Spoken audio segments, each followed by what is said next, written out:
magistrado Arechiga. Es correcto. Sea usted bienvenido a nombre del Congreso del Estado y particularmente la Comisión de Justicia y los integrantes del Comité de Participación Social.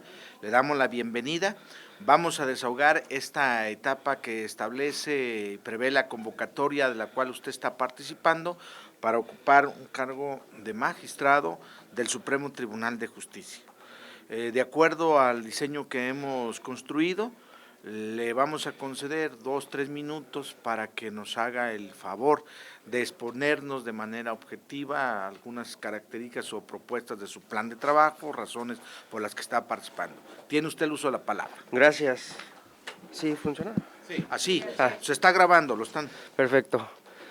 Básicamente, la propuesta de su servidor para contender en la presente convocatoria para ocupar el más alto cargo del Poder Judicial del Estado de Jalisco, que es la de ser magistrado del Supremo Tribunal de Justicia, radica en que tengo una trayectoria de ejercicio judicial, de carrera judicial de 22 años, y pasando por todos los puestos, desde notificador, secretario de juzgado mixto en Atotonilco el Alto, secretario ejecutor del juzgado quinto civil, secretario de acuerdos de ese mismo juzgado, secretario relator de presidencia, secretario relator de la sexta sala penal y secretario de acuerdos de la octava sala civil y los cargos de juez de primera instancia en Teocaltiche, Jalisco, juez familiar del sexto familiar y octavo familiar, y actualmente me desempeño como juez séptimo mercantil del primer partido judicial del Estado de Jalisco.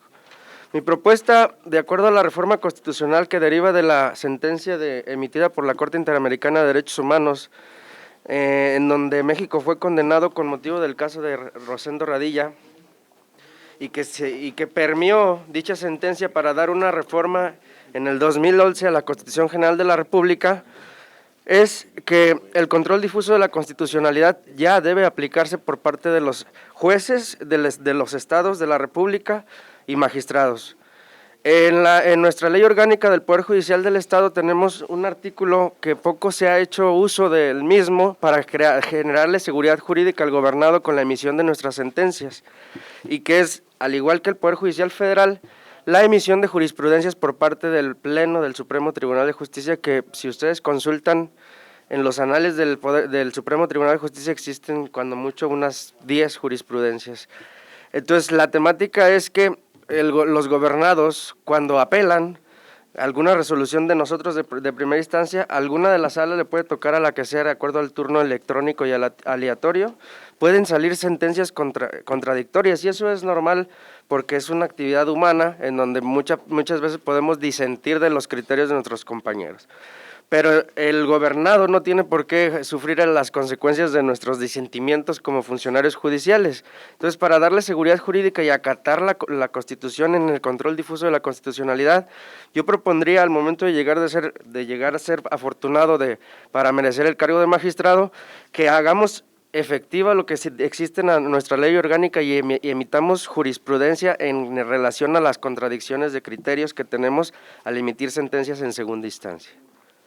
Muchas gracias, muy bien. Le toca el turno al Comité de Participación Social hacer alguna pregunta. Gracias, diputado Hugo.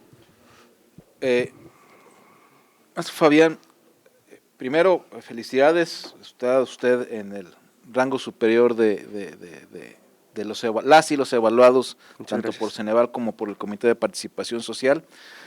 Felicidades por ello. Y segundo, bien plantea el tema sobre la posibilidad de hacer mayor uso de las jurisprudencias a nivel local. Dejando esta parte jurisdiccional exclusiva, todos padecemos en el ámbito público, quienes nos dedicamos al ámbito público, de una alta percepción sobre presuntos actos de corrupción por el solo hecho de dedicarnos a los asuntos de carácter público. Se acrecenta el tema en las partes judicial o de cuerpos policíacos.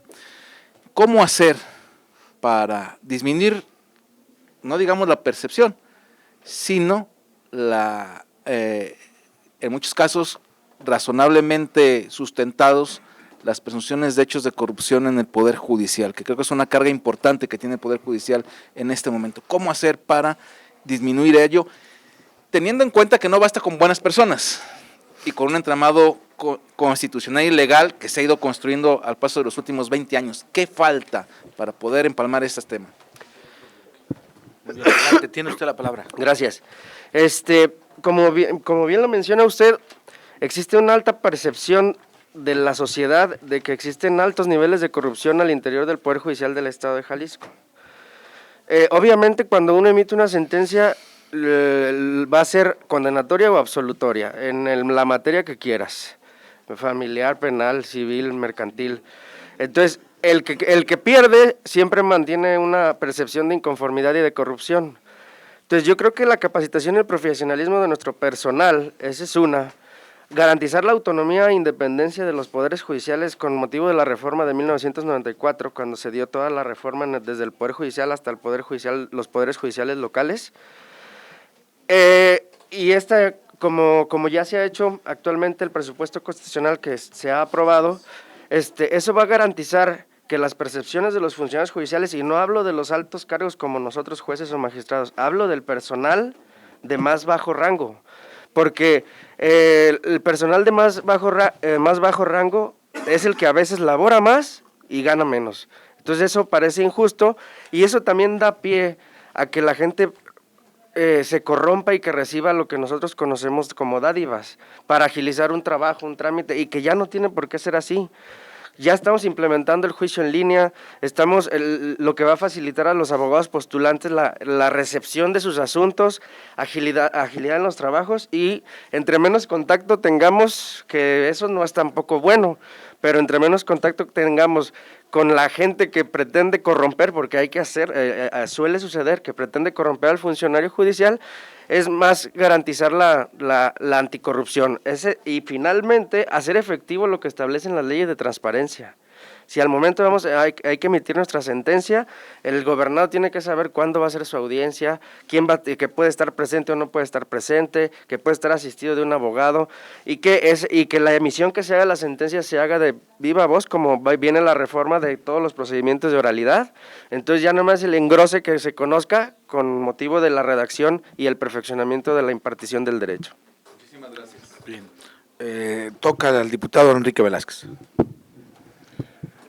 Tiene una pregunta para usted, licenciado, pero ya la respondió en el sentido que la de Vicente Viveros. Yo nomás quiero felicitarlo por su resultado en la evaluación y por esta exposición que me pareció muy clara. Muchas gracias. Pues lo felicitamos sinceramente y le agradecemos que haya acudido a cumplir con esta etapa y le deseamos la mejor de la suerte. Muchas gracias, muy amable. Gusto en saludarlo. Igualmente, señores, muchas gracias. Con permiso. Gracias. Carlos García Rivera.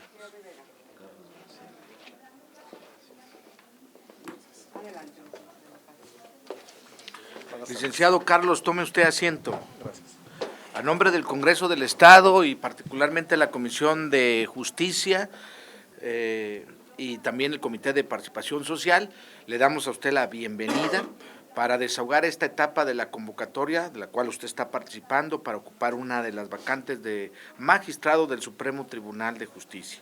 Gracias. Y para tal efecto y cumplir con el objetivo, hemos diseñado poderle otorgar el espacio 2-3 minutos para que de manera breve, concisa y eficaz nos diga sus razones, fundamentos o convicciones de participar en este proceso y también su propuesta de plan de trabajo y pues apelando a la comprensión por el tiempo. Tiene usted el uso de la palabra. Gracias, buenas tardes. Bueno, principalmente la motivación de participar en este proceso, en esta convocatoria, es de dos aspectos. El principal, el aspecto del servicio público. Yo me he dedicado desde los inicios de mi carrera profesional al servicio público y es una pasión que me llena. La otra, como aspecto personal, es un logro profesional muy importante y a través de este logro profesional podría incidir de manera objetiva en el bienestar y en el servicio público al Estado de Jalisco y a los jaliscienses. ¿Cómo incide esta perspectiva, esta visión del servicio? La función jurisdiccional es una función muy, muy importante para cualquier sociedad. Es una función que tiene como principal finalidad el restablecer el orden jurídico, el orden social que se altera con la violación a las normas jurídicas. A través de la función jurisdiccional, el servidor público restablece ese orden, contribuye a ese orden social, a esa paz, que obviamente redunda en una evolución y en un progreso del grupo societario. Finalmente, una de las cuestiones que considero muy importantes para llevar a cabo la función jurisdiccional y que la función jurisdiccional cumpla las finalidades para las que se establece es que genere una seguridad y una certeza jurídica en todas las personas que conforman el grupo social, de toda la sociedad. ¿Por qué? Porque a través de la función jurisdiccional se establece la forma en la que las instituciones y las normas se aplican a todo el grupo social. El grupo social, conociendo la forma en que las normas, el sentido, su alcance y su aplicabilidad deben de aplicarse, tendrá mayor certeza y mayor seguridad jurídica. Una de las funciones principales que creo que atañe a los operadores de la Administración de Justicia, a los operadores de la función jurisdiccional, es el buscar homologar criterios. Eso da certeza jurídica hacia los gobernados. ¿Por qué? Porque cada una de las personas deberá conocer y sabrá la forma en la que los órganos jurisdiccionales resolverán un asunto en el mismo sentido. Un asunto planteado con los mismos hechos deberá resolverse habitualmente o generalmente, salvo las peculiaridades de cada caso, en el mismo sentido. La norma se aplicará en el mismo sentido. Y una forma de hacer conocer a la ciudadanía, a las partes que conforman la sociedad, esto es a través de la difusión. Uno de los planes o de los proyectos que podría ser muy útil es que el Supremo Tribunal de Justicia, como lo hace, por ejemplo, la Federación, tenga medios de difusión, tanto escritos como a través de las tecnologías o a través de las redes sociales o medios de comunicación, para dar a conocer a la ciudadanía cuáles son los criterios que regulan la función jurisdiccional, cuáles son los criterios que se aplican a cada caso concreto o abstracto en particular, que la ciudadanía, al conocer esto, sepa cómo defender sus propios derechos humanos, que nos exija a los funcionarios públicos ese respeto a los derechos humanos.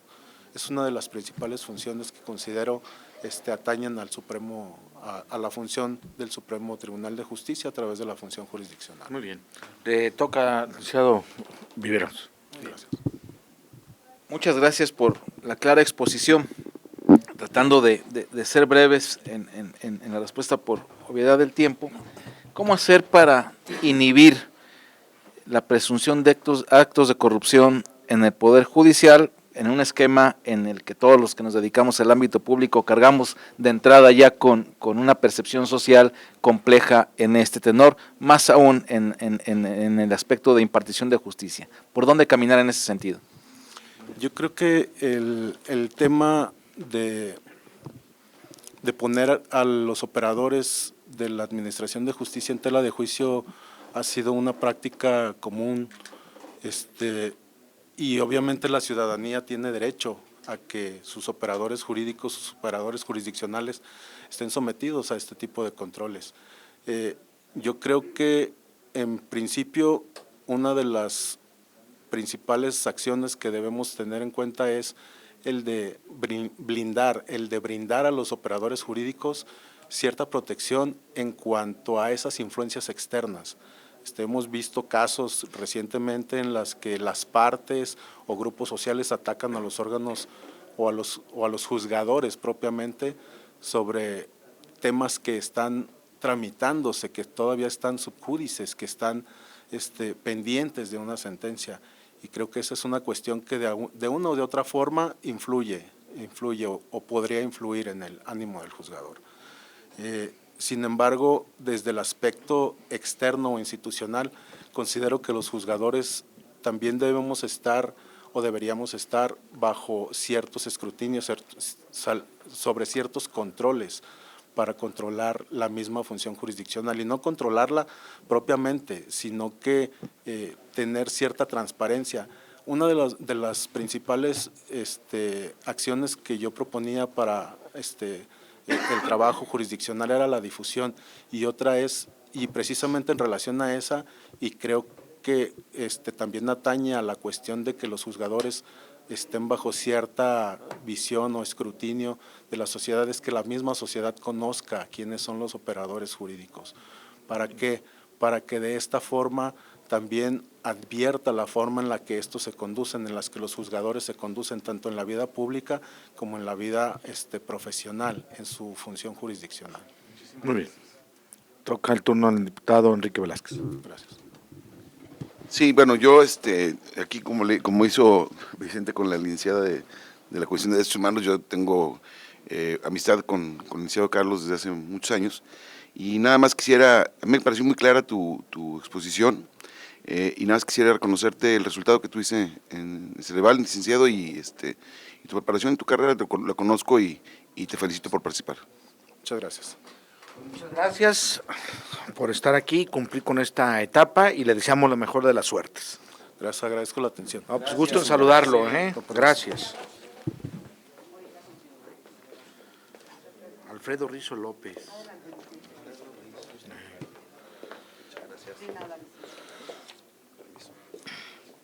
Licenciado Alfredo Rizo López, muy buenas tardes, tome asiento. Muchas gracias, diputado. Y el Congreso del Estado y particularmente la Comisión de Justicia y integrantes del Comité de Participación Social, le damos a usted la bienvenida. Gracias. Para desahogar esta etapa que marca la convocatoria de la cual usted está participando para ocupar una de las vacantes de magistrado del Supremo Tribunal de Justicia. Hemos acordado otorgarle un espacio breve y esperemos su comprensión por también el número de participantes. Muchas gracias. De 2-3 minutos para que nos pueda exponer de manera objetiva sus razones, argumentos de su plan de trabajo, razón por la que está participando, y tiene usted el uso de la palabra. Muchísimas gracias, diputado. Bueno, como ya lo había referido yo desde el ensayo y el plan de trabajo que presenté en su oportunidad, ese estriba principalmente y gira en torno a los principios rectores que deben de establecerse en el Poder Judicial. Propiamente esos principios rectores pues se basan en la imparcialidad, en la equidad, precisamente en la legalidad y exhaustividad que debe tener todo funcionario, no solo del Poder Judicial, sino también del ámbito en el que nos desenvolvemos. Principios los cuales, considero yo, deben de regirse por reglas claras. Me refiero a reglas claras en el sentido de que desde que se establece este poder judicial como independiente de los demás poderes judiciales, no solamente debe de regirse en torno a esos principios, sino también en cuanto a la elección de los propios trabajadores que forman parte integral de los órganos jurisdiccionales, los cuales evidentemente deben de contar con la experiencia necesaria, con la capacidad suficiente para desempeñar el cargo que les va a ser conferido. De esta manera es que, en primer lugar, se garantiza que esa justicia a la cual todos deben de acceder de manera pronta e imparcial, pues evidentemente se encuentre debidamente representada mediante esos esquemas de transparencia. En primer lugar, los elegibles para ocupar un puesto público, los cuales deben de ser transparentes, no deben de obedecer a ninguna otra circunstancia particular, sino que debe establecerse precisamente esos exámenes de evaluación, de control y confianza, no solamente para ocupar un cargo que como el que vamos al que aspiramos algunos de nosotros, sino también en todos los puestos que rigen esta noble labor judicial para efectos de garantizar de esta manera que quienes ocupen ese cargo sean evidentemente aquellas personas que tienen la capacidad para entender y conocer de qué es lo que se trata este trabajo en esencia. En torno a esa particularidad, bueno, pues también establecer que en cuanto al plan de trabajo que establecí, el mío giraba en torno a los derechos humanos. Fue uno de los requisitos que se establecieron. Abordé este tema principalmente en el sentido de que para poder garantizar el que se respeten esos derechos humanos por parte de quienes imparten justicia en cualquier ámbito jurisdiccional, deben en primer lugar de conocer evidentemente esos tratados internacionales, la propia norma constitucional y cuáles son las herramientas que les podemos dar desde el lugar donde nos encontramos, pues precisamente esas capacitaciones, esas herramientas que nos permitan garantizar de alguna manera el derecho que puede tener todo gobernado. tengo a bien también establecer que durante la pandemia se establecieron algunos mecanismos, al menos en el ámbito en el que me desempeño como juez de control, vimos una oportunidad, un área de trabajo en la cual implementamos a raíz de la pandemia precisamente en el uso de herramientas y aparatos electrónicos para garantizar el acceso no únicamente a aquellas personas que pueden acudir a un juzgado o a algún lugar donde deba de atenderse alguna petición o alguna demanda, en el sentido de que se privilegiaron y se establecieron mecanismos que permiten a todas las partes acceder, incluso desde una computadora, a todas las determinaciones que se establecen en este tipo de juzgados de control, como es en el que actualmente yo me desempeño. Desde los últimos 9 años he sido juez de control.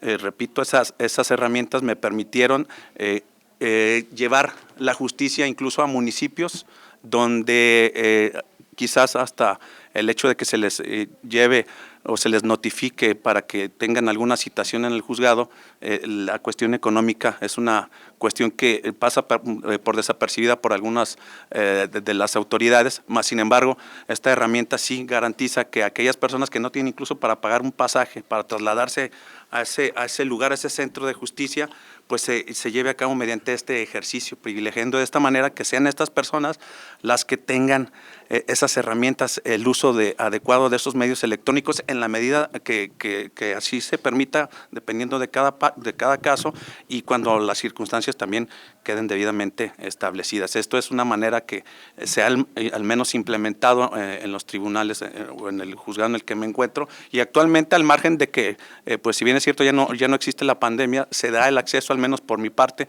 para que cualquiera de las partes que así lo solicite y mediante las peticiones correspondientes se privilegiar pues el acceso a este tipo de audiencias sin necesidad de que comparezcan. Por eso yo considero adecuado, en primer lugar, que desde el lugar donde nos encontremos podemos privilegiar esas herramientas y podemos garantizar de esta manera esos principios fundamentales que la propia norma constitucional establece para que todas las personas puedan acceder a esa justicia pronta y expedita. Muy bien. Tiene usted el uso de la palabra. Gracias, diputado Contreras. La verdad es que muy clara la exposición, señor Alfredo. No haré ninguna pregunta, por el contrario quiero felicitarlo. Usted se encuentra en el segmento de los más altos en cuanto a las evaluaciones tanto del CPS como del Ceneval, y le deseo todo el éxito. Muchísimas gracias. En lo que viene. Muchas gracias. Muchísimas gracias a todos, que tengan excelente tarde. Permítame. Ok. Deje consultar al diputado Enrique si tiene... Diputado. No, adelante. Yo pensé. Te lo digo, licenciado, se lo digo, perdón. Gracias. Yo tenía una pregunta, pero usted en su exposición la respondió, me pareció muy clara su exposición, lo felicito. Gracias, diputado. Y nos vemos pronto. Gracias. Gracias. Pues no lo quiero interrumpir. Que tenga Adelante. excelente tarde. Gracias. Muchísimas gracias a Le todos. deseamos lo mejor. Muy amable, gracias. Fíjate que todos pues tienen experiencia mucho, la verdad tienen experiencia. Si hay perfiles, hay muchísimo material, de verdad, No, Muy buenas tardes. lástima los que van a... Maestro licenciado Alonso David Estrada Manzano. Servidor. A nombre del Congreso del Estado y particularmente de los integrantes de la Comisión de Justicia y del Comité de Participación Social, le damos a usted la bienvenida para desahogar aquí en la etapa que marca la convocatoria de la cual usted está participando para ocupar una magistratura, reuniendo los requisitos y todo lo establecido en la misma, y para tal efecto hemos diseñado otorgarle un espacio, y esperamos su comprensión, de 2-3 minutos para que nos exponga parte del plan de trabajo y razones por las cuales está usted participando en esto. Tiene usted el uso de la palabra. Le agradezco mucho, diputado, y muchas gracias a los demás compañeros que nos acompañan, diputados e integrantes de las diversas autoridades que representan. Quisiera comenzar la parte que me correspondió a mí desarrollar en cuanto a la progresividad de los derechos humanos, y vamos a hablar del espectro genérico. En la impartición de justicia suena, y de hecho es un concepto muy complejo para bajarlo a la práctica. Y creo que precisamente ese es el punto y la labor que debe de realizar una autoridad jurisdiccional, en este caso el Supremo Tribunal de Justicia, a través de los diversos magistrados. El objetivo es, si el acceso a la justicia o la tutela judicial efectiva es un derecho puente precisamente para los demás derechos humanos que integran el cosmos, o vamos a decir la universalidad de derechos que forman parte del acervo de un ciudadano, el deber que tiene, en este caso, un magistrado, es funcionar como eso, como puente, para que todas las personas tengan la posibilidad de acceder a la justicia. Se dice de manera muy sencilla, pero hemos tenido a partir del 2008 y después con las reformas de 2011 diversas modificaciones sustanciales a nuestro procedimiento. O sea, la Constitución en sí misma, y hay una interacción entre derechos sustantivos y derechos adjetivos, es decir, la forma de alegar el derecho, los procedimientos y la sustancia misma. Hoy hablamos de derechos humanos, no hablamos de garantías individuales, y eso transformó completamente el espectro. Y además, hoy tenemos a los tratados internacionales en una condición de igualdad o de paridad con la propia Constitución. Es decir, ya se habla de que los tratados internacionales son Constitución. ¿Qué necesitamos en este punto? Y lo establecí como ejes en el documento que elaboré.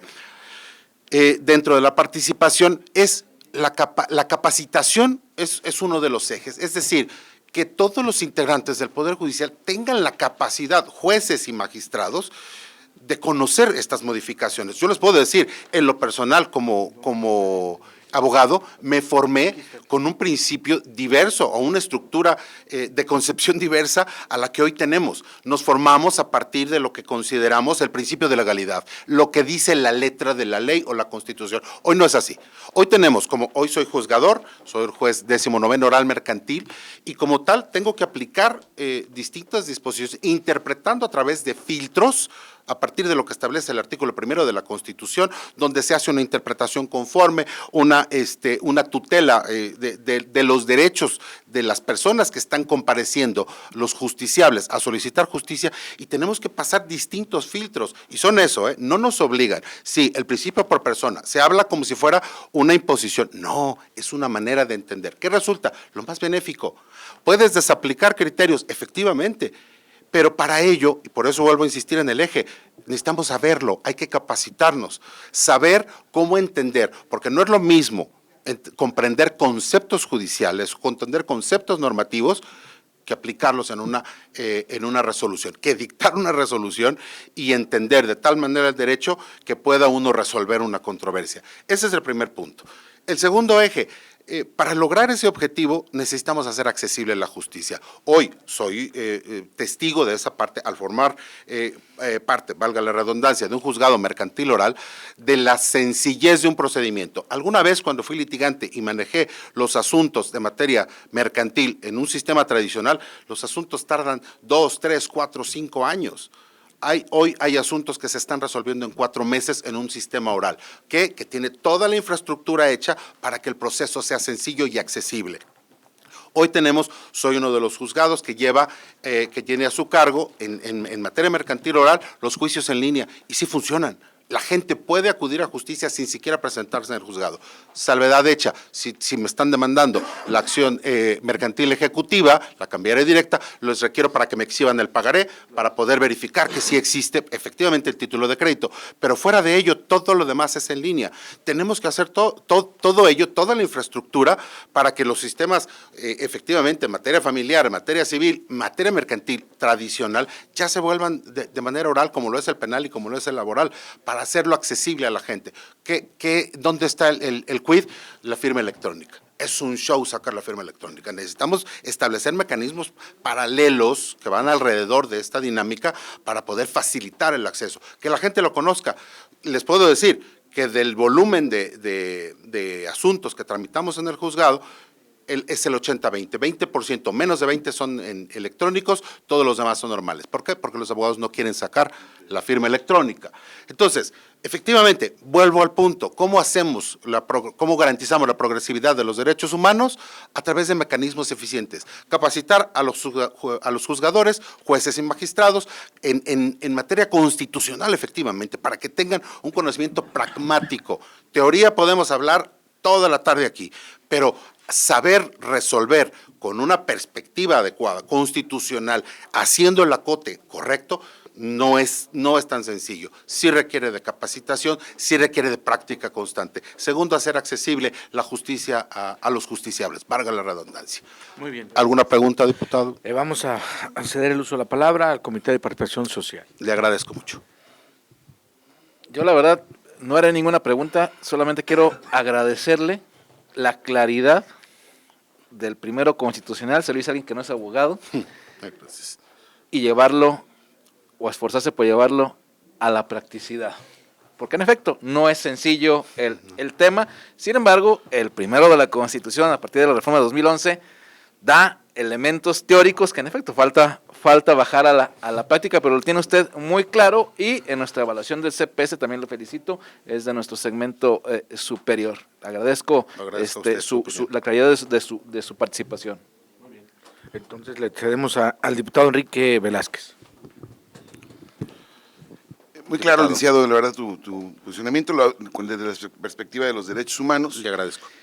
Sin embargo, la mayor queja no es únicamente para el Poder Judicial, también es para el Congreso del Estado, que tiene que ver con el asunto de la autonomía. Sí. Y puede haber una autonomía, o sea, la autonomía va ligada desde mi punto de vista, ¿no?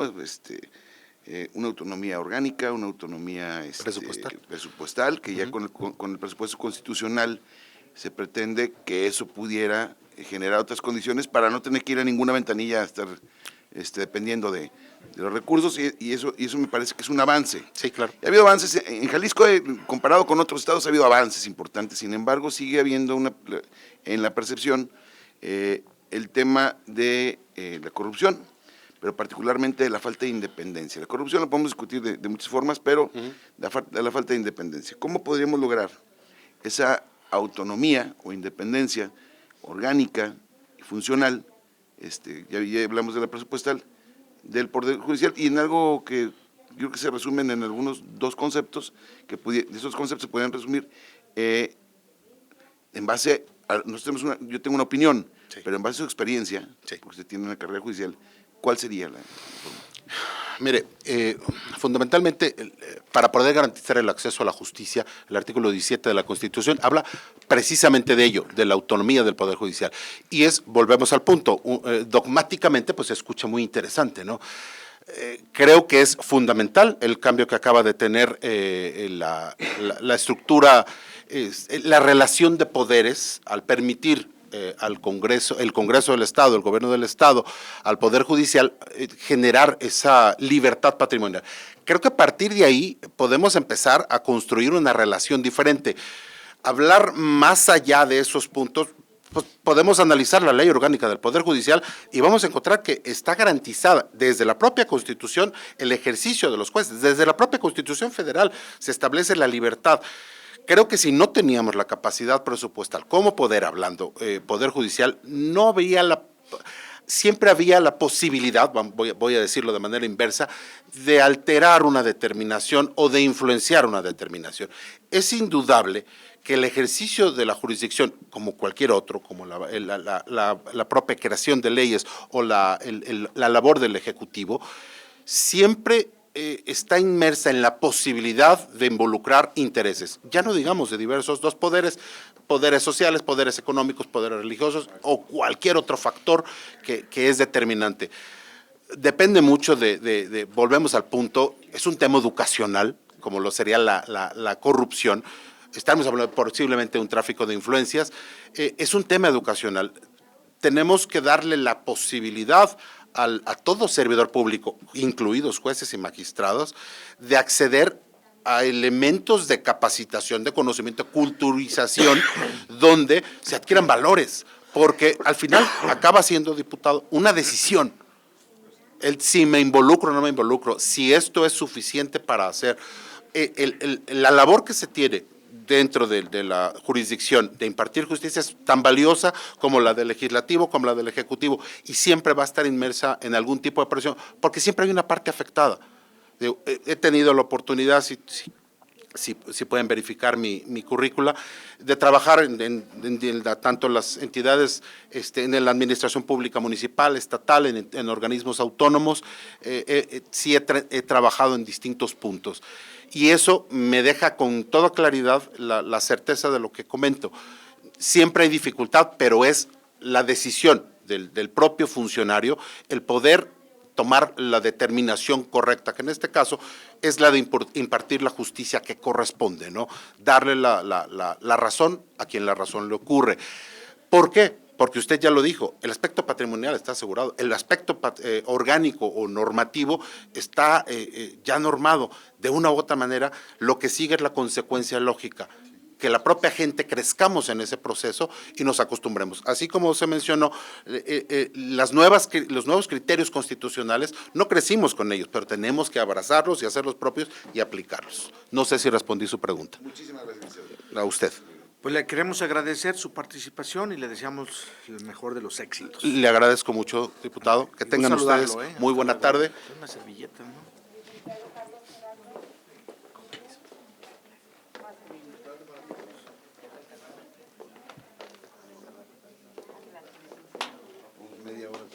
Sí. Licenciado Carlos Gerardo Herrera Orozco. Servidor. Sea usted bienvenido y a nombre del Congreso del Estado, de la Comisión de Justicia particularmente, y así como de los integrantes del Comité de Participación Social, le damos la bienvenida. Vamos a desahogar una de las etapas de la convocatoria de la cual usted está participando para ocupar una de las vacantes de magistrado del Supremo Tribunal de Justicia, y para cumplir con este objetivo hemos diseñado y pedimos su comprensión de los tiempos, pero 2-3 minutos para que nos haga el favor de exponernos parte de su plan de trabajo o de sus inquietudes por las cuales está participando. Tal efecto tiene usted el uso de la palabra. Muchas gracias. Agradezco a la comisión este espacio. Bueno, la intención de contender para ocupar una magistratura, pues parte del legítimo interés de superación personal y de seguir dentro de la carrera judicial en la cual llevo desde el 2009 a la fecha. Actualmente me desempeño como juez de primera instancia en materia civil en Atotonilco, el Alto Jalisco, lugar donde he tenido la fortuna de poder emprender, aparte de mi función jurisdiccional, temas en pro de la niñez jalisciense, abriendo centros de convivencia infantil familiar supervisada, siendo el primer partido judicial que lo logra. He estado en coordinación con los poderes municipales, porque yo creo que la función de un juzgador ya no se puede basar únicamente en estar en cuatro paredes. Entiendo que la responsabilidad de un juzgador hoy en día nos lleva a tomar esa iniciativa, sobre todo cuando estamos en una población pequeña. Pues entiendo que soy responsable de la administración de justicia de un partido judicial y que yo tengo que suplir en mis autoridades el desconocimiento de la norma o apoyarles para un efectivo cumplimiento de la norma y poder llevar y hacer como equipo multiinstitucional una buena función jurisdiccional.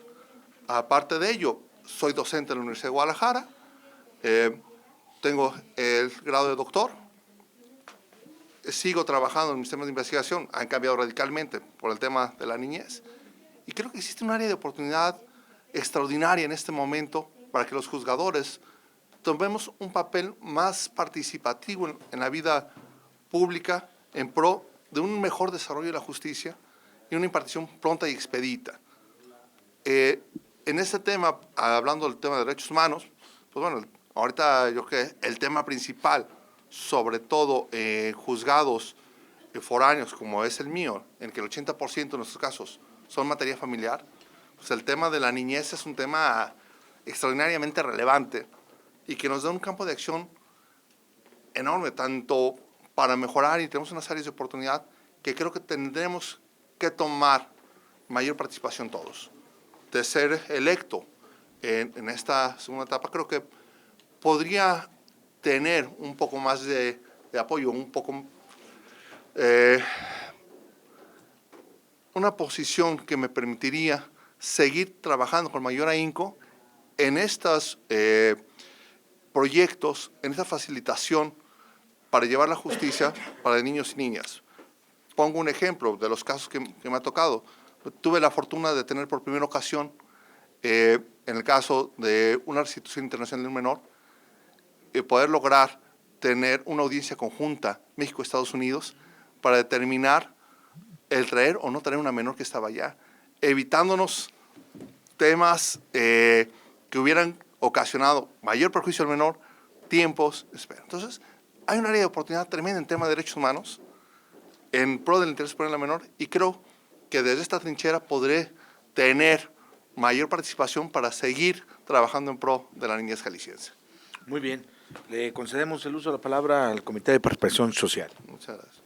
Muchas gracias y felicidades por la labor que nos viene a exponer hoy, el día de hoy. Junto con pegado, dijeran en mi pueblo, ¿cómo hacer, y más en un tema tan sensible en el juzgado que le toca, para inhibir un tema que persiste no solamente en el Poder Judicial, en todos los poderes o quienes nos dedicamos al ámbito público, el tema de la percepción, y en muchos casos fundada, percepción sobre presuntos actos de corrupción, y un asunto que pesa de sobremanera en el poder judicial? ¿Qué hacer en este sentido? ¿Cómo empatar aquí? Ok. ¿Qué nos falta? ¿Qué he hecho? Apertura. Yo creo que la principal función, las puertas abiertas, te permiten permear en el justiciable. Cuando tú tienes puertas abiertas con el justiciable, cuando se siente escuchado por el juzgador, puedes limitar esos actos de corrupción o esa falsa percepción.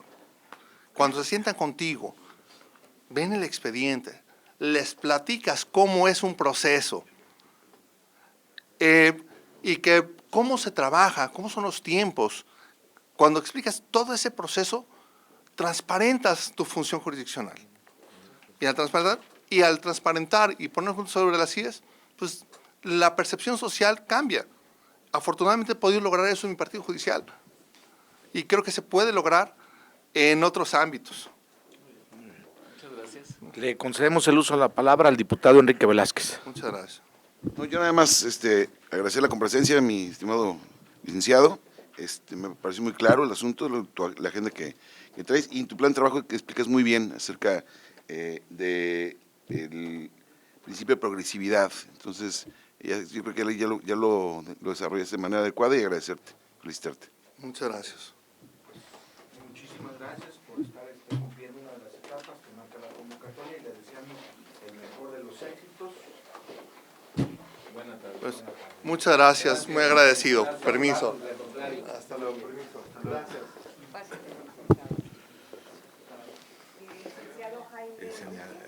Así como esté bien, ¿verdad? Un poquito contra el Adelante, licenciado. Gracias. Muy buena tarde, licenciado Jaime Enrique Plasencia Maravilla. A nombre del Congreso del Estado, particularmente de la Comisión de Justicia y Seguridad y de integrantes del Comité de Participación Social, le damos a usted la bienvenida, y este es un momento para cumplir con una de las etapas que marca la convocatoria de la participación que usted está buscando para ocupar una de las vacantes de magistratura del Supremo Tribunal de Justicia. Y para tal objetivo hemos diseñado concederle un espacio de 2-3 minutos para que nos haga el favor, honor, de exponernos de manera breve y objetiva parte de su plan de trabajo y razones por las cuales está participando en este proceso para nombrar magistrado del Supremo Tribunal de Justicia. Tiene usted uso de la palabra. Muchas gracias, muy buenas tardes a todos ustedes. Con la anuencia de las bellas damas diputadas que integran este Congreso y de los dilectos caballeros diputados de la 63ª legislatura del Congreso del Estado de Jalisco, distinguidas diputadas y diputados integrantes de la Comisión de Seguridad y Justicia, integrantes dilectos todos del CPS, del Comité de Participación Social. Público entusiasta que nos ve en las redes sociales a través del canal Parlamento, que felicitamos al H Congreso por ser la aplicación del principio de máxima publicidad de los trabajos realizados para designar a los magistrados integrantes del Supremo Tribunal de Justicia. En ese sentido, nos preguntamos, ¿por qué estamos aquí? ¿Por qué nosotros como ciudadanos nos permite efectivamente participar en estos procesos? Porque el único objetivo principal es el fortalecimiento de la democracia. El accesar al poder público es lo que nos permite la Constitución Política de los Estados Unidos Mexicanos para nosotros los ciudadanos. ¿Por qué? Porque no es una situación exclusiva para hombres ni para mujeres, sino es una situación de derecho humano de elección con los nuevos paradigmas, donde todos pueden entrar conforme a ese derecho universal.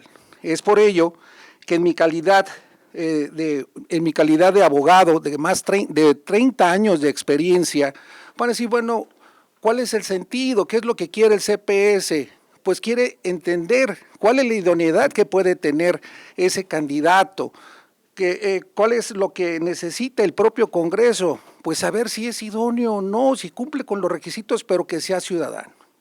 En ese sentido, mi trayectoria, en mi caso como consejero del Consejo Nacional de la Abogacía y presidente del Instituto Internacional de Ciencias Jurídicas, hemos capacitado a más del 50% de los jueces del Estado de Jalisco en juicios orales. Y eso significa que tenemos una vinculación, que es parte también del pilar de nuestro plan de trabajo, porque dicen, bueno, ¿cuál es su plan de trabajo? Así es, nosotros ya hemos estado trabajando con ese plan de trabajo desde la ciudadanía, y en ese sentido nosotros estamos construyendo ciudadanía a través de las instituciones académicas y de los colegios y las barras de abogado. Actualmente soy el vicepresidente de la Asociación Nacional de Abogados, Colegio Nacional de Abogados, uno de los 5 colegios constitucionales que nos permite ser una organización no gubernamental y que tiene como objetivo servir a la patria. En esa situación presentamos al digno Congreso más de 21 ejes rectores que tiene nuestro plan de trabajo y que por cuestiones de tiempo trataremos de ver lo más importante que nosotros podemos expresar. El objetivo también del CPS es que no exista corrupción e impunidad. ¿Qué es la corrupción? Lo que está echado a perder. La impunidad significa la aplicación de las leyes en favor de unos cuantos o la omisión de estas mismas leyes, que ni siquiera se apliquen. Pero ¿qué le interesa también en un plan de trabajo al Congreso, a los diputados? Pues que todas sus leyes que ellos están elaborando se cumplan. ¿Qué caso tiene hacer unas excelentes reformas judiciales de gran calado si nadie las cumple? Ese es el objetivo del Congreso, que tengan aliados, que tengan gente dentro de los órganos jurisdiccionales de una aplicación ciudadana para que se cumpla de forma fehaciente con el trabajo legislativo, con todas y cada una de las leyes al texto expreso de la norma. No hay que tenerle miedo, porque hemos visto que la Suprema Corte de Justicia de la Nación nombró al ministro Saldívar Lelo de la Rea, que es de extracción ciudadana. Él era un ciudadano abogado litigante como nosotros, porque somos los primeros jueces de la contienda, los abogados litigantes, porque damos los razonamientos jurídicos al supuesto hipotético que nos ocupen los propios litigios. Y resulta que Saldívar Lelo de la Rea llega a ser presidente de la Suprema Corte de Justicia con grandes resultados de los juicios orales y de la justicia digital que nosotros hemos replicado aquí en Jalisco. Es por ello que uno de los objetivos principales como aspirante es que el trabajo vayamos realizándolo junto con el Congreso para homologar esas grandes reformas, por ejemplo, la unidad del Código Único de Procedimientos Penales, el Código 1 de Procedimientos Civiles y otro trabajo tan importante que es la justicia digital de las TICs, de las técnicas de la información y de la comunicación, que ha sido un trabajo excelente que ha realizado este Congreso. Imagínense la gran reforma que hemos tenido aquí en Jalisco. Antes ni siquiera teníamos una computadora. En las facultades no teníamos ni un celular y ahora efectivamente ya tenemos el juicio en línea, ya hemos aplicado las tecnologías de la información en el Poder Judicial, pero seguiremos avanzando. Nada más para comentarles que hemos tenido esa reforma del artículo 1099 al artículo 1113, que han sido reformas de gran calado, por lo que seguiremos en nuestro plan de trabajo apoyando el juicio en línea, apoyando la justicia digital y sobre todo que ya no es una construcción de ciudadanía simple, sino que ya es una construcción de ciudadanía digital. Por lo que desde aquí hacemos un llamado y felicitamos al distinguido y probo gobernador, el ingeniero Enrique Alfaro, al electo doctor Daniel Espinosa, presidente del Supremo Tribunal, y a todos los integrantes de la 63ª legislatura, a los 38 diputados, por el excelente trabajo realizado en la justicia digital y sobre todo ese es nuestro plan de trabajo, seguir adhiriéndonos, seguir trabajando. ¿Por qué? Porque puede haber un cáncer en ese juicio en línea. ¿Cuál es qué es lo que puede pasar en un juicio en línea? Que no se publiquen los acuerdos. La otra, que sí la piden los acuerdos. La otra, pues que ni siquiera le hagan caso al expediente digital. Esa es la omisión que nosotros vamos a prevenir en la justicia digital. Y asimismo, por último, por cuestiones de tiempo, vamos nosotros a tener un nuevo paradigma del 2024, que es el PHPMB. Bueno, ¿qué significa, licenciado? Que es progresista. Todo lo que se vaya avanzando, nadie ni nada puede dar marcha atrás. Humanista es el principio pro persona, donde en ese sentido debe de elegirse la mejor ley que le favorezca a la persona conforme al 17 constitucional. Asimismo, debe ser proteccionista y de máximo beneficio al justiciable. Quien no esté trabajando esta posición, pues no está dentro de los nuevos paradigmas del año 2024. Por eso, ese es uno de los pilares fundamentales de trabajar dentro del cuerpo del equipo de trabajo en los órganos jurisdiccionales del Poder Judicial del Estado de Jalisco. Muy bien, muchísimas gracias. Le cedemos el uso de la palabra al Comité de Participación Social para si gusta hacer alguna pregunta. No, la verdad es que respondió a la pregunta que iba a hacer a la hora de exponer claramente, por el contrario lo felicito y le agradezco que aporte en esta convocatoria el factor ciudadano. Su perfil tiene mucho que destacar frente a los que hemos tenido anteriormente y la verdad es que se agradece que personas como usted, tan preparadas, se inscriban en procesos como este. Muchas gracias por su exposición. Muchas gracias. Diputado Enrique Velázquez, ¿todo bien? Sí, gracias. Bueno, pues queremos felicitarle por su participación, su exposición y le deseamos el mejor de los éxitos y pues buena tarde. Así es, muchas gracias y seguiremos trabajando también con amor a la patria y al amor a nuestra nación. Muchísimas gracias a todos ustedes. Muchas gracias, señores diputados y diputadas. Gracias. Me dio gusto verlo y saludarlo, maestro. Gran día, que estén muy bien, muy amables. Gracias. Con permiso.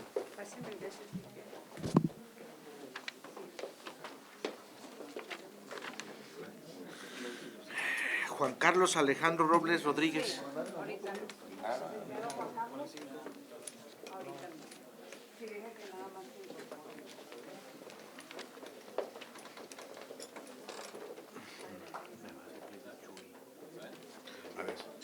Buenas tardes. Buenas tardes. Tome asiento, por favor. ¿Cómo están? Gracias. Sí, ¿Cómo están? prepárame eso. Licenciado Juan Carlos Alejandro Robles Rodríguez. A sus órdenes. A nombre del Congreso del Estado, particularmente la Comisión de Seguridad y Justicia, así como los integrantes del Comité de Participación Social, le damos la bienvenida. Muchas gracias. Para desahogar una más de las etapas que establece la convocatoria para la cual usted está participando a ocupar una de las vacantes de magistratura del Supremo Tribunal de Justicia. Y para este efecto hemos acordado otorgarles a los interesados en esta comparecencia de entrevista un espacio breve de 2-3 minutos, apelamos a su comprensión, de que nos expongan razones, características, datos, elementos, propuesta de su plan de trabajo y por los cuales están participando en este proceso de selección de magistrados del Supremo Tribunal. Tiene usted el uso de la palabra. Gracias, diputado. Buenas tardes. ¿Cómo están? Señores, pues me permito presentarme, licenciado Juan Carlos, de sus órdenes. Quiero comenzar con una pregunta retórica. ¿Ustedes creen que un simple juzgador tenga la capacidad de resolver la deuda histórica de impartición de justicia, particularmente de forma gratuita, transparente, pronta, expedita, completa, imparcial, pero sobre todo satisfactoria, la dejamos acá en el tintero, ¿no? Yo me aboqué a verificar los retos que plantea el Plan de Desarrollo Institucional. En este sentido, las labores del juzgador o del magistrado serían en particular las que le competen: fortalecer la confianza de la sociedad respecto al Poder Judicial, esa es una tarea muy importante. En segundo lugar, la consolidación de la justicia abierta, ¿sí? Las propuestas que de manera puntual me permito precisar, trataré de ser breve porque pues, el tiempo apremia, ¿verdad? En primer lugar, planteamos una cuestión muy práctica con los recursos materiales que ya se cuentan y humanos, incluso la propia legislación ya prevé estas medidas, que no se aplican, es otra cuestión, pero la planteamos. Propongo que se instituya oficiosamente desde el inicio de un trámite de apelación el que se les requiera a las partes para que provean medios para mejor proveer. El magistrado últimamente, o yo creo que casi siempre quizá de manera tradicional, se ha abocado únicamente a ser un órgano revisor, pero poco se involucra en una cuestión directa con los justiciables, ¿no? Entonces bien valdría la pena que tenga una participación mucho más activa el magistrado, lo vemos necesario, precisamente tratando de agotar estos retos que acabo de plantear, ¿verdad? En ese sentido también propongo que se celebre una junta de avenimiento, o sea, que sea un ente que además de verificar lo que son las actuaciones, también tenga de nuevo un contacto directo con las partes que están interviniendo en el tema. Pero en este caso que se asista de figuras profesionales, como lo sería un mediador, un procurador social, un psicólogo, un trabajador social, sobre todo hablando en temas de índole familiar donde involucra entes vulnerables, llámese menores o quizá gente de tercera edad o con ciertas discapacidades, ¿no? Entonces, eso es a grandes rasgos lo que al principio planteo en cuanto al tema, digamos, procesal, ¿verdad? Igualmente propongo que se haga un formulario para que de manera puntual se identifiquen cuáles son los derechos humanos que se encuentran en conflicto. Digamos, visualizarlos de ese momento. Una, para que a las partes se les haga saber de qué manera se le puede apoyar el propio Estado, no nomás en cuanto a impartir la justicia, sino también a proveerle, digamos, opciones para que él tenga un apoyo del Estado en cuanto a salud psíquica, canalizarlo a entes públicos que los asistan. O sea, no nomás limitarnos a la pura cuestión jurisdiccional, sino ser una cuestión más integral, ¿no? Tener un papel mucho más activo, insisto. A mediano plazo, yo creo que muchos compañeros ya lo han planteado, el tema de los juicios en línea, pues sabemos que todavía está la plataforma por ahí echándose a andar, pero sabemos de antemano que va a ser una herramienta bastante funcional para las cuestiones de la tramitación per se, lo que son las notificaciones, incluso pues promover. Yo me estoy basando incluso en el tema ya existente, en la plataforma que existe en el Poder Judicial Federal, bastante práctico, que esperemos que así suceda también en el caso de nosotros de Jalisco. Incluso pues que se puedan verificar audiencias, etcétera, pues ¿para qué? Primero, pues para agilizar los procesos, pero sobre todo para cumplir con otros de los puntos que acabamos de decir, son los retos, que es la consolidación de la justicia abierta. ¿Qué más transparencia que todo el mundo pueda verificar este tipo de audiencias? Y cuando digo todo el mundo, no nomás los que físicamente estén presentes, ¿no? Entonces, hay otro tema que a mí me parece muy interesante, pues aquí uno se puede extender, pero bueno, hablamos del tema de la inteligencia artificial. Tema tabú, disruptivo, pero no tanto, porque a final de cuentas tenemos los ejemplos en Brasil, en Estonia, en Canadá, en Estados Unidos, donde esa maquinaria se ha echado a andar con cierto éxito, obviamente implica sus riesgos, ¿verdad?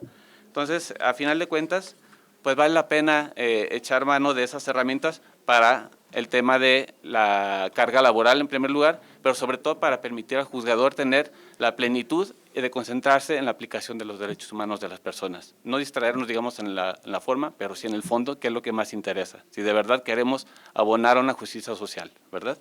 Muy bien. Pues bueno, pues quiero terminar únicamente, yo creo que conocen la canción de John Lennon, la de Imagina, exactamente. Se puede, sí, pues soy un soñador, yo creo que como muchos quisiéramos que sucediera, pero también no soy el único. Ya lo han hecho juzgadores en la Corte Interamericana, en el caso Radilla Pacheco, ¿para qué hablar de más? Incluso en el propio México ya hay juzgadores que se han atrevido a ir más allá del simple formulismo y llegar a digamos, sentencias bastante osadas. Entonces, ¿por qué no se puede? Se puede y aquí estamos y le vamos a topar hasta donde dé. Muy bien. ¿Sí? Permita, le vamos a ceder si tiene alguna interrogante, Comité de Participación Social. Claro, gracias. Más que algún interrogante, señor Juan Carlos, de complemento, se puede y se debe. Se debe, exacto. Además. Es una Y en obligación. otro sentido, felicitarte, eres de las calificaciones más altas en cuanto al examen del Ceneval. Eso es un mérito importante a destacar. Te felicito en ese sentido y te deseo el mejor de los éxitos en el resto del proceso, cumpliendo con esta etapa. Muchas gracias por tu participación. Gracias a ustedes. Bueno, pues no ha regresado todavía el diputado, entonces le agradecemos su participación y le deseamos el mejor de los éxitos. Muchas gracias. Felicidades. Diputado. Gracias. Muchas felicidades. Con permiso. Maestro Buenas licenciado Isidro Rodríguez Cárdenas, Servidor. a nombre del Congreso y particularmente la Comisión de Seguridad y Justicia, así como del Comité de Participación Social, le damos a usted la bienvenida, lo felicitamos y es el momento de desahogar una de las etapas que marca la convocatoria, la cual usted está participando para ocupar una de las vacantes de la magistratura del Supremo Tribunal de Justicia, y para tal efecto hemos acordado otorgar 2-3 minutos a los participantes. Esperemos su comprensión para que nos exponga de manera clara, breve, objetiva, su plan de trabajo, algunos planteamientos y sus argumentos por los cuales están participando aquí en esta convocatoria. Tiene usted el uso de la palabra. Muy amable, señor diputado. Muchas gracias, señor integrante del Comité de Participación Social. Gracias. Bueno, en el ensayo que se nos fue requerido como parte de los requisitos, hacemos referencia a diferentes puntos, pero adicional a ellos me gustaría hacer un planteamiento muy puntual. A partir de la reforma de 2011 en la Constitución General de la República, los señores ministros de la Suprema Corte de Justicia de la Nación dieron por generar un cambio de paradigma, un cambio de modelo, en el que establecen que en nuestro país ya no impera un Estado de Derecho, sino que lo que impera es un Estado constitucional democrático de derecho, con todas las implicaciones que esto puede conllevar en todos los diferentes ámbitos y esferas de gobierno, incluida, por supuesto, aquella vinculada con la Administración de Justicia. Nuestro país ha llevado, o con este cambio de modelo, se está incorporando a una corriente que viene arrastrando a toda Latinoamérica, que en particular nos viene a cambiar todo lo que teníamos por sabido y por estructurado, por la forma en que fuimos formados en las instituciones de educación superior vinculados con la carrera del ámbito del derecho.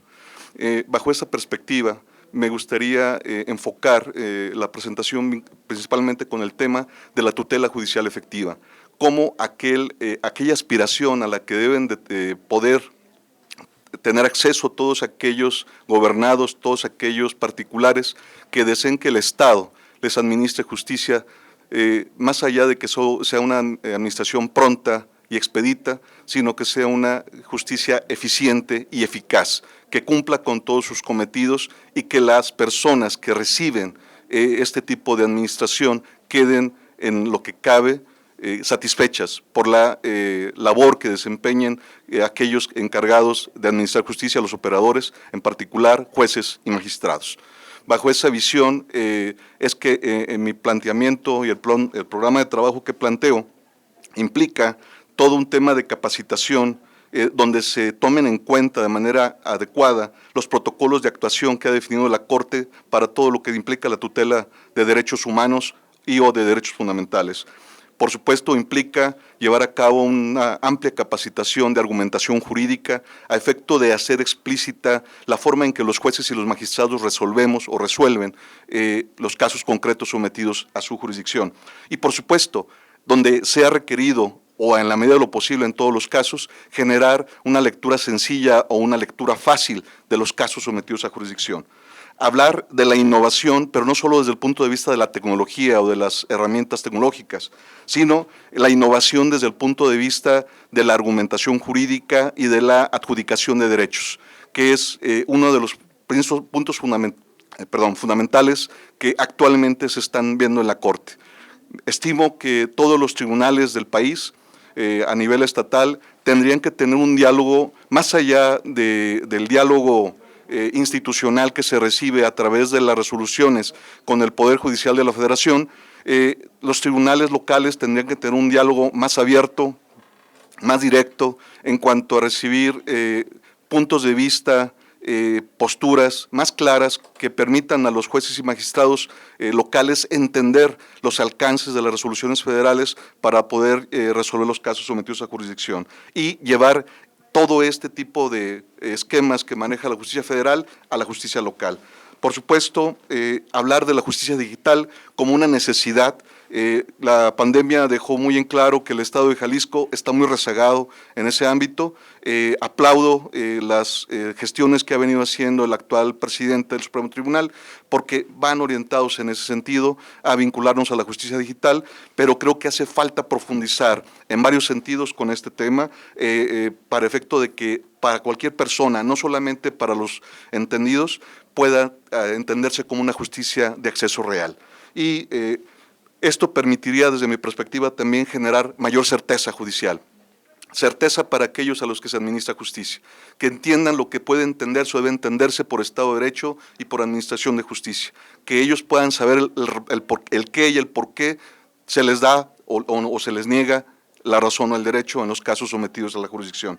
Y prepararnos para ese gran cambio que viene, que es el código, la implementación del Código Nacional de Procedimientos Civiles y Familiares, que viene a cambiar y a establecer varios paradigmas y, entre otras cosas, eliminar en la medida de lo posible los temas relativos o relacionados con formalismos judiciales innecesarios. Aquellos usos y costumbres propios de juzgados y tribunales, de las salas, eliminar en la medida de lo posible todas esas formalidades innecesarias.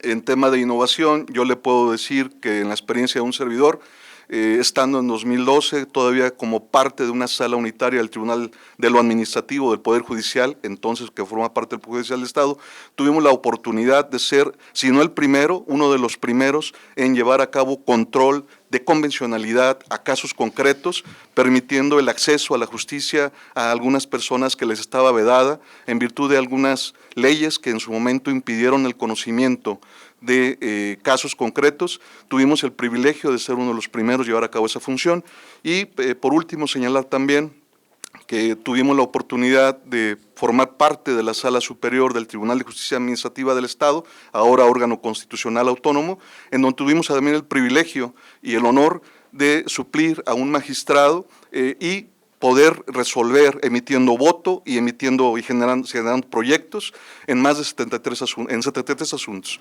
en donde tuvimos algunos casos de incluso votar en contra de otros proyectos de los señores magistrados de Sala Superior y sostener los proyectos propios que fueron sometidos al análisis de los señores magistrados, que en general tuvieron a bien validar los proyectos que nosotros llegamos a elaborar y sostener ante ese órgano jurisdiccional. Muy bien.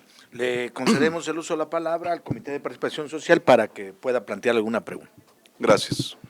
Más que pregunta, no es la primera vez que nos encontramos con el maestro Isidro, quien conozco desde hace ya algún tiempo, y felicitarlo por la clara exposición, agradeciendo tener claridad en el asunto de los derechos humanos, la aplicación de la convencionalidad, que no todos, hay que decirlo claramente, no todos aplican todavía en la impartición de justicia. Muchas gracias y le deseo todo el éxito en el resto del proceso.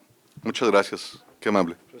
Igual, expresarle el reconocimiento y una felicitación por su participación y bueno, estamos cumpliendo las etapas, las formalidades que establece la convocatoria, que es de ustedes conocido y bueno, le deseamos lo mejor de los éxitos. Muy amables, muchas gracias, señor diputado. Ándale, pues, muchas gracias. Señor integrante del comité. Gracias. Un gusto en saludarlo. El gusto es propio. Permiso.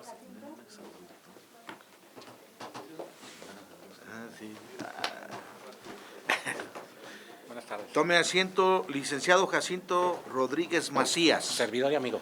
A nombre del Congreso del Estado y particularmente los diputados integrantes de la Comisión de Seguridad y Justicia y el Comité de Participación Social, le queremos dar a usted la bienvenida. Gracias. Su comparecencia obedece para cumplir una de las etapas que señala la convocatoria de la cual usted está participando para ocupar una de las vacantes del Supremo Tribunal de Justicia.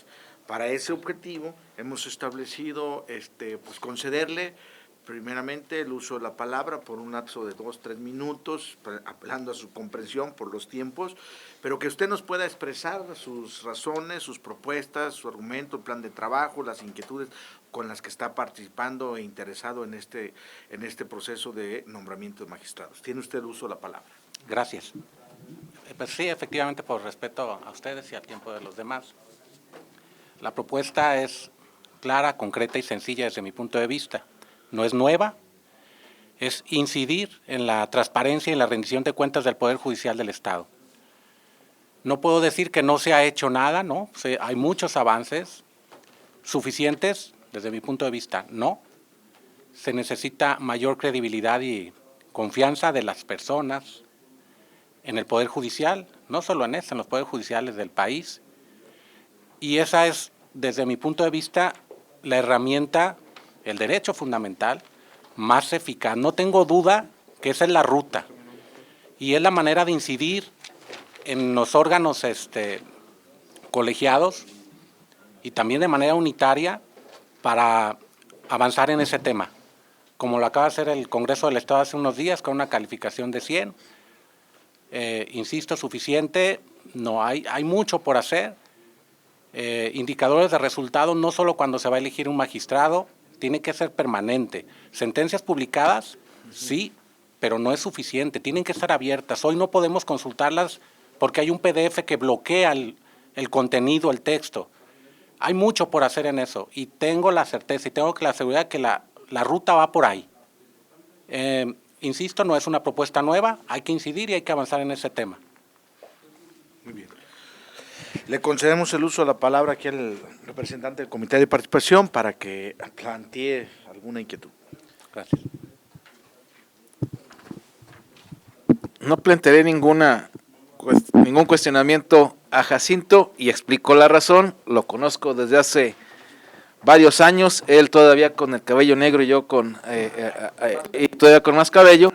Y en la parte que toca al Comité de Participación en particular, Jacinto es un experto en materia de transparencia, ha colaborado en órganos jurisdiccionales como el Tribunal de Justicia Administrativa del Estado, en el Instituto de Transparencia, donde tuve el placer de convivir con él, y te deseo, Jacinto, de corazón, el mejor de los éxitos en el proceso, conociendo tu profesionalismo y tu calidad como ser humano. Gracias, maestro. Muy bien, muy bien. Le concedemos ahora al diputado Enrique Velázquez el uso de la palabra. Primero me disculpo, licenciado, por haberme retirado unos minutos en su exposición, pero bueno, sé exactamente el cual ha sido su expertise. Y quisiera hacer una pregunta que, además de que le sirva a usted, nos sirva a nosotros también como elementos. De acuerdo a la ley de transparencia sí.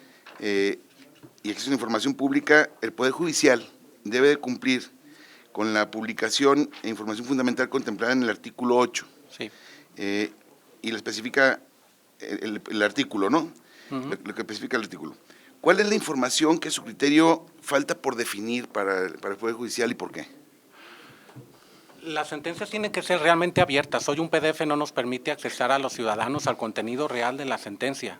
Hay que buscar el número, no, los sistemas de justicia abierta implican mucho más que solo publicar una sentencia. Hay que acceder a ellas a través de sistemas que nos permitan evaluar cuántas sentencias, en qué sentido, de qué calidad, para que esto permita evaluar al Poder Judicial no solo cuando se va a elegir un magistrado o un juez, permanente y continua. ¿Se puede? Sí. ¿Hay ejemplos a nivel nacional? Sí. Ese es, entre otros, muchos ejemplos que se pueden dar. Participación ciudadana, históricamente el Poder Judicial dice, a mí no me toca, son temas del Legislativo, del Ejecutivo.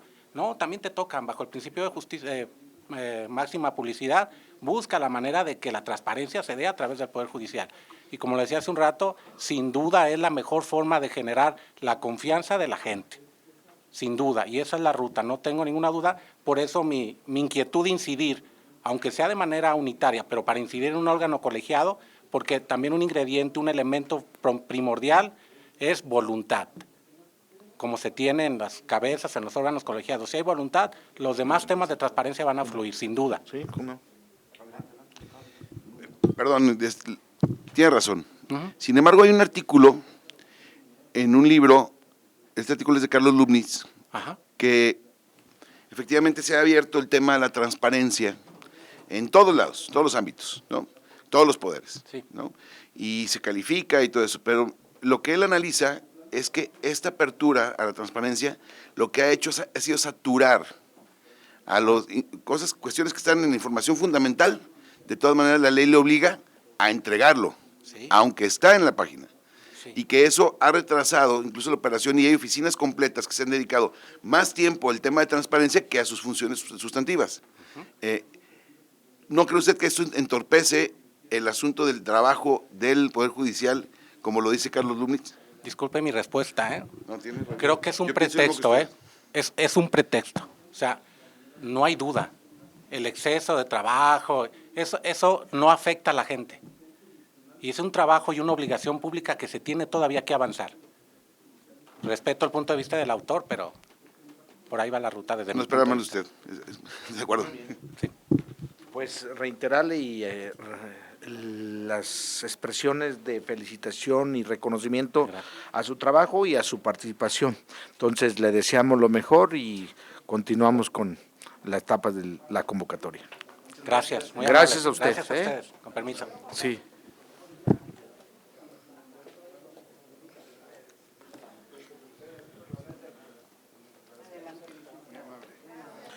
Licenciado Juan Pablo González Magaña, a nombre del Congreso del Estado, particularmente los integrantes de la Comisión de Seguridad y Justicia, así como los de Comité de Participación Social, le damos a usted la bienvenida, felicitándolo. Estamos para desahogar una más de las etapas de la convocatoria que establece esta comparecencia, esta entrevista, y de la cual usted está participando para ocupar una de las vacantes de magistrado del Supremo Tribunal de Justicia.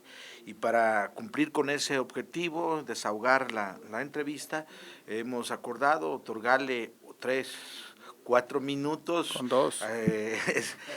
Apelando a su comprensión, ¿verdad? Entonces tiene usted el uso de la palabra para que nos exponga su partes de su plan de trabajo o inquietudes por las cuales están participando a este cargo de magistrado.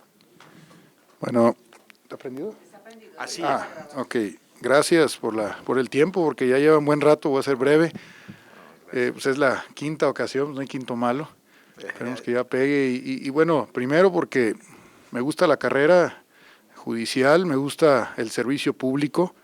Yo inicié desde meritorio, fui secretario, ejecutor de acuerdos, un juzgado civil, pero también litigué 4 años, estuve del otro lado, entonces, y ya tengo de juez 9 años. Conozco el Poder Judicial, tanto por fuera, estando como litigante, como por dentro, y la verdad es lo que me gusta. Y es donde puedo poner mi granito de arena a México para mejorarlo. Y en cuanto al plan de trabajo, voy a ser breve, por su tiempo también, hay unos temas importantes que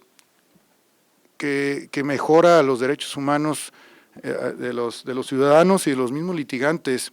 El hecho de que la Constitución le da la facultad al Supremo Tribunal constituir jurisprudencia, lo cual pues en la historia llevamos creo que 3 jurisprudencias, y eso te puede crear la certidumbre de criterios y eso evitar también corrupción, de que luego, oye, pues yo digo una cosa, yo digo otra, interpreto la ley de esta manera y le doy el juego y le doy la salida, ¿no?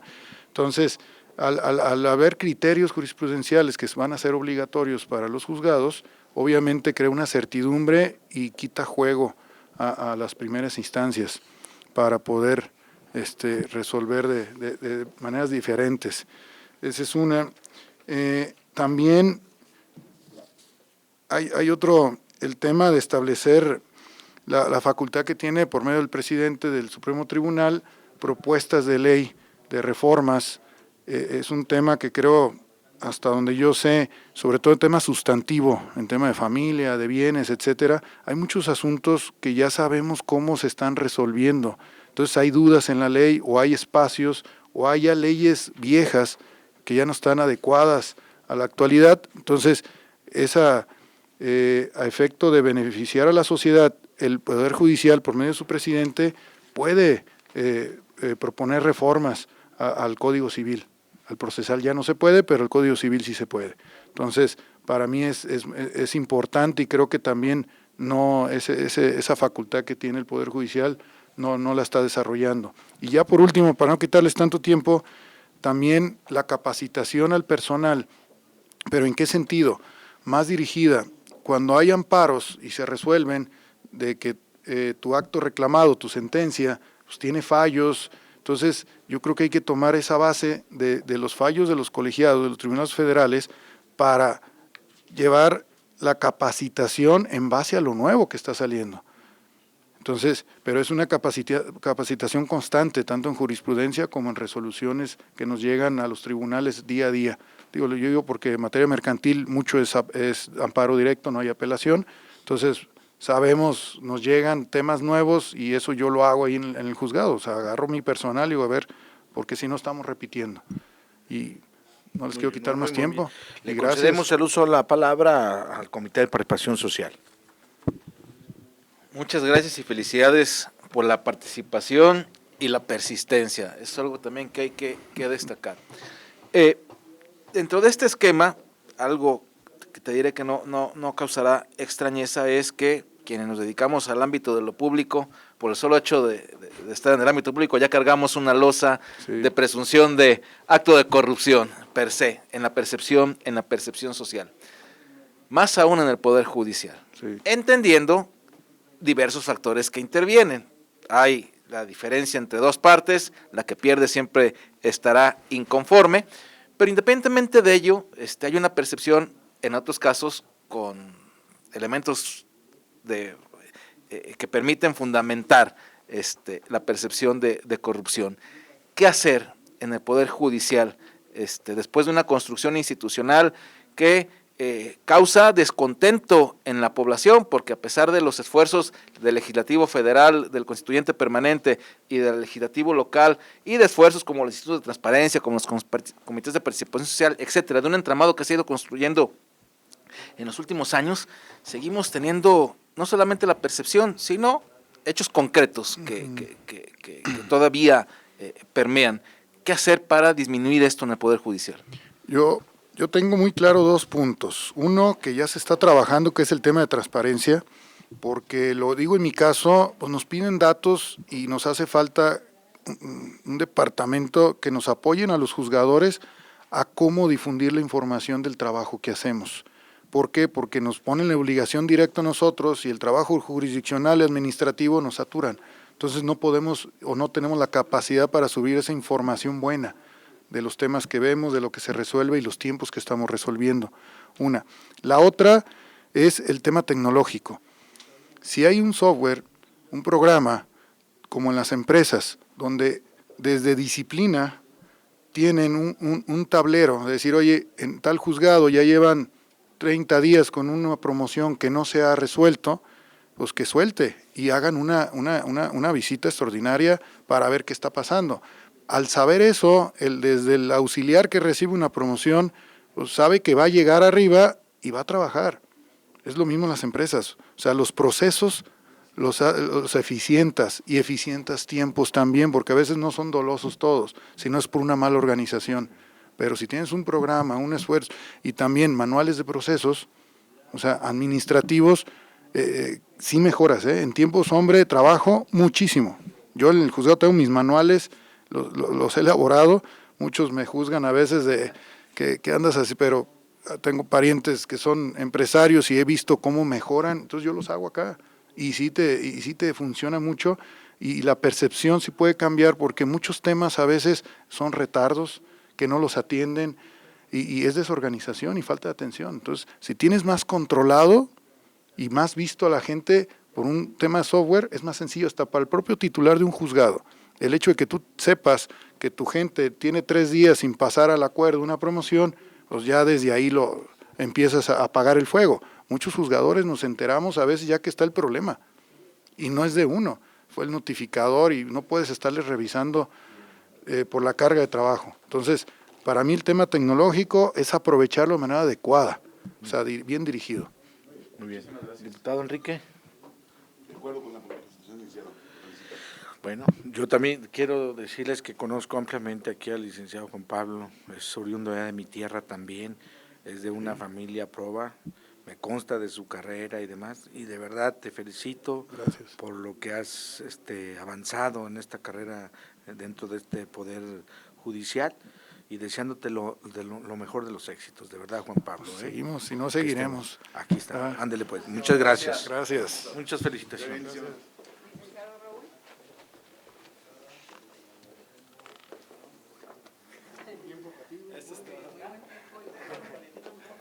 Buenos días. Licenciado Raúl Valdés Arredondo. A sus órdenes. En nombre del Congreso del Estado y particularmente de los integrantes de la Comisión de Seguridad y Justicia, así como del Comité de Participación Social, le damos a usted la bienvenida para desahogar una etapa más de la convocatoria de la cual usted está participando para ocupar una de las magistraturas del Supremo Tribunal de Justicia. Y para desahogarla o cumplir con este objetivo, hemos acordado otorgarle un espacio breve, 2-3 minutos, para que usted nos haga el favor de exponernos parte de su plan de trabajo o ensayo, así como las inquietudes de las cuales está participando en este proceso. Tiene usted el uso de la palabra. Bien, muchas gracias. Buenas tardes nuevamente. Mi nombre es, presento también, Raúl Valdés Arredondo, soy juez 11 de enjuiciamiento y oralidad aquí en el primer distrito judicial. Yo tengo y presenté un ensayo que fue lo que nos pidieron dentro de esta convocatoria, precisamente de los principios rectores de la función judicial y los retos que enfrentan en materia de progresividad de los derechos humanos. Primeramente me gustaría comenzar señalando que nuestra Constitución a lo largo ha sufrido evidentemente muchísimas reformas. Sin embargo, creo que las más significativas son precisamente la reforma que se llevó a cabo en el 2008, que fue la reforma sobre todo en el tema de justicia penal, en el cual se incluyen diversos principios, el principio de contradicción, principio de inmediación, continuidad, etcétera, ¿no? Estos principios que rigen son los rectores de este sistema de justicia penal. Desde ahí empiezan, creo y considero, a establecerse ya mayores derechos humanos o más derechos humanos dentro de la Constitución. Previamente, obviamente, nuestra Constitución ya contemplaba muchos derechos humanos. En el año 2011 es una gran reforma que tenemos también ya a nuestra Constitución Política de los Estados Unidos Mexicanos, en donde precisamente creo que ya nos tomamos más en serio la protección de los derechos humanos. Evidentemente en nuestro país se han emprendido considerables esfuerzos precisamente para lograr la tutela efectiva de estos derechos humanos. Precisamente la Suprema Corte de Justicia, el Congreso de la Unión, el Congreso local del Estado de Jalisco, por su parte la Suprema Corte ha emitido diversos criterios orientadores precisamente de derechos humanos a nosotros como impartidores de justicia. Por su parte, el Congreso de la Unión y los congresos locales emiten normas también o leyes que siguen precisamente este fin. Y considero que estos principios o estos derechos humanos se tratan de valores que todos los funcionarios judiciales, incluso los no judiciales, todos los servidores públicos, debemos de tener y como encomienda o profesar todos estos derechos humanos, precisamente como lo señala el artículo 1 de nuestra Constitución Política de los Estados Unidos Mexicanos, que establece que todas las autoridades en el ámbito de sus competencias tienen la obligación de proteger, de velar por estos derechos humanos en base a diversos principios que precisamente son los que se incluyen en esta reforma del año 2011, principios de universalidad, interdependencia, indivisibles y evidentemente progresivos. Estos derechos humanos, la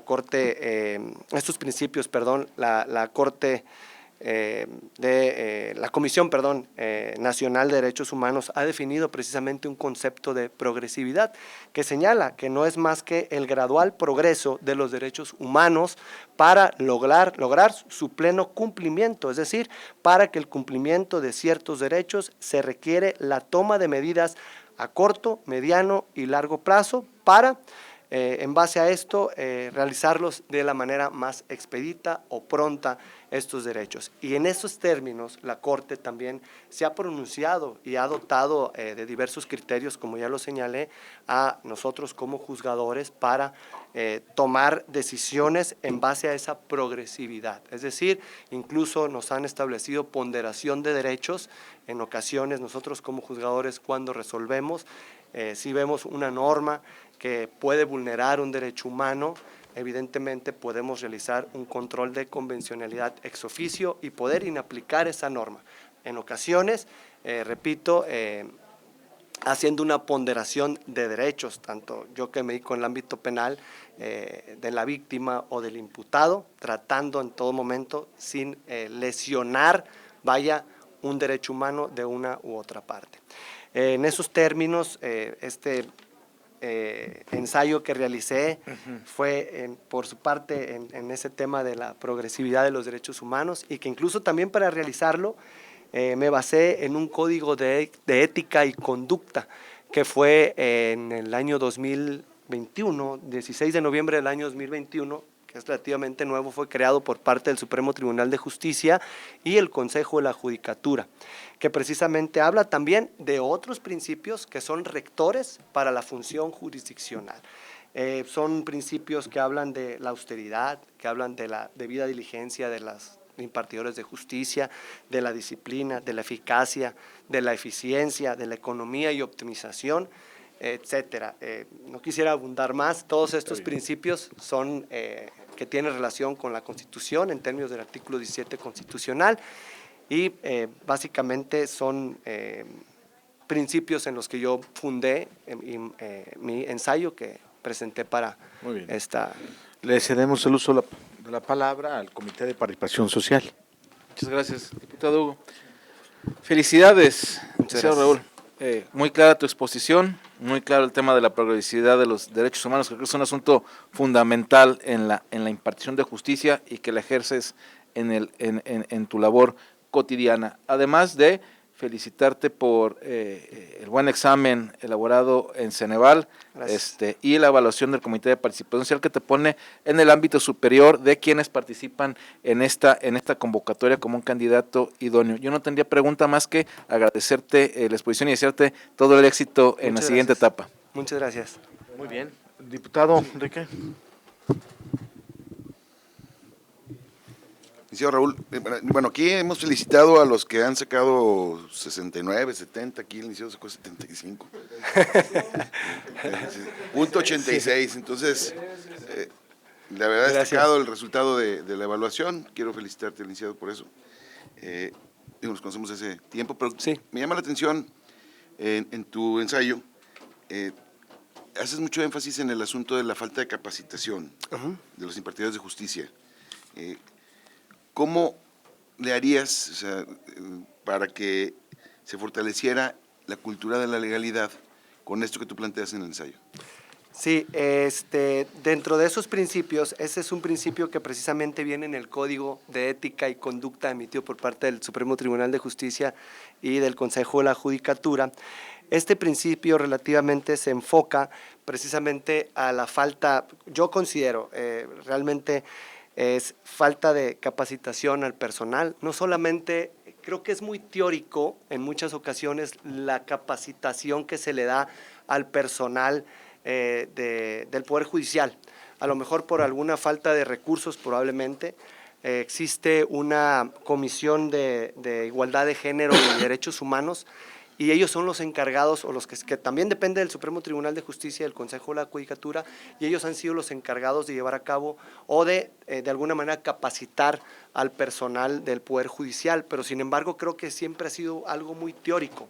Van y señalan lo que la Corte dice, ¿no? Por decir así, y hay que seguir esto, pero creo que lo que hace falta es llevar a cabo algo un poco más práctico, enseñarle no solamente a los jueces o a los impartidores de justicia, a todo el personal. Creo que encargados de sala, jefe de administración y causa, porque incluso ellos son como tal las personas que se encargan de atender al usuario. Y creo que en esa atención, creo que pudieran existir a lo mejor manuales ya por parte del Supremo Tribunal de Justicia o del Consejo de la Judicatura, estableciendo lineamientos, algo más práctico en el cual le digan a los funcionarios, esto es un manual que tienes que seguir para efecto de llevar a cabo tus funciones, y creo que eso sería una debida capacitación. Nos hace falta y a lo mejor pudiéramos avanzar mucho en eso. Sí. Muchas gracias, licenciado. Muchas Le gracias. deseo mucho éxito y director de Estado en el Congreso del Estado. Gracias. Pues lo felicitamos y le agradecemos su comparecencia y le deseamos el mejor de los éxitos. Muchas gracias. Con permiso. Buenas Buenas tardes. Gracias. Javier García Muñoz.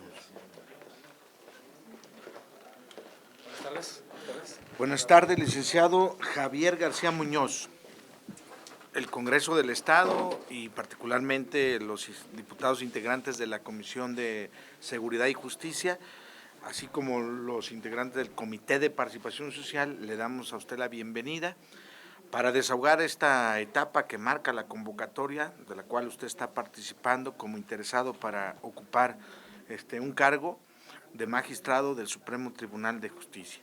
Y con ese objetivo hemos establecido concederle un espacio breve de 2-3 minutos para que nos haga el favor de exponer su plan de trabajo, su ensayo, propuestas y también sus inquietudes de estar participando en este proceso de selección de magistrados. Tiene usted el uso de la palabra.